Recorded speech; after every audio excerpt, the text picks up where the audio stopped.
நாடாளுமன்ற மற்றும் சட்டமன்ற இடைத்தேர்தல் பணிகள் மற்றும் கழக வேட்பாளர்களை அமோக வெற்றி பெற செய்வது குறித்த ஆலோசனைக் கூட்டங்கள் தமிழகத்தின் பல்வேறு இடங்களில் நடைபெற்றன.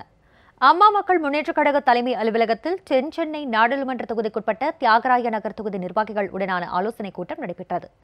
தென் சென்னை வடக்கு மாவட்ட கழக செயலாளர் திரு சுகுமார் பாபு தலைமையில் நடைபெற்ற இந்த கூட்டத்தில் தென் சென்னை நாடாளுமன்ற தொகுதி கழக வேட்பாளர் திரு இசக்கி சுப்பையா மற்றும் நிர்வாகிகள் பங்கேற்றனர். நீலகிரி நாடாளுமன்ற தொகுதி கழக வேட்பாளர் திரு எம் ராமசாமி மாபெரும் வாக்கு வித்தியாசத்தில் வெற்றி பெற செய்வது குறித்த ஆலோசனைக் கூட்டம் உதகை நகர கழக அலுவலகத்தில் நடைபெற்றது.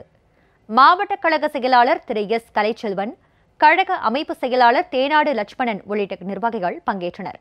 மதுரை மாவட்ட எஸ்டிபிஐ கட்சி சார்பில் மதுரை நாடாளுமன்ற தேர்தலில் கழக வேட்பாளரை ஆதரித்து மேற்கொள்ளக்கூடிய பிரச்சார பணிகள் மற்றும் பூத் கமிட்டிகள் அமைக்கும் பணிகள் குறித்த நிர்வாகிகள் ஆலோசனைக் கூட்டம் நெல்பேட்டை பகுதியில் உள்ள தலைமை அலுவலகத்தில் நடைபெற்றது.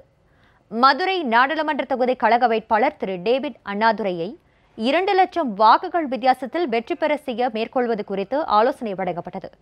மதுரவாயிலை அடுத்த நெற்குன்றத்தில் கழக ஸ்ரீபெரும்புதூர் நாடாளுமன்ற தொகுதி வேட்பாளர் திரு தாம்பரம் நாராயணன் அறிமுக கூட்டம் மற்றும் செயல் வீரர்கள் ஆலோசனைக் கூட்டம் நடைபெற்றது.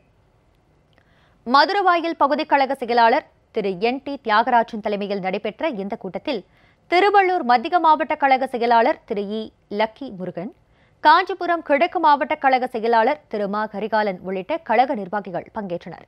பின்னர் கழக வேட்பாளரை வெற்றி பெற செய்ய வேண்டிய பணிகள் குறித்தும் ஆலோசனை நடத்தினர்.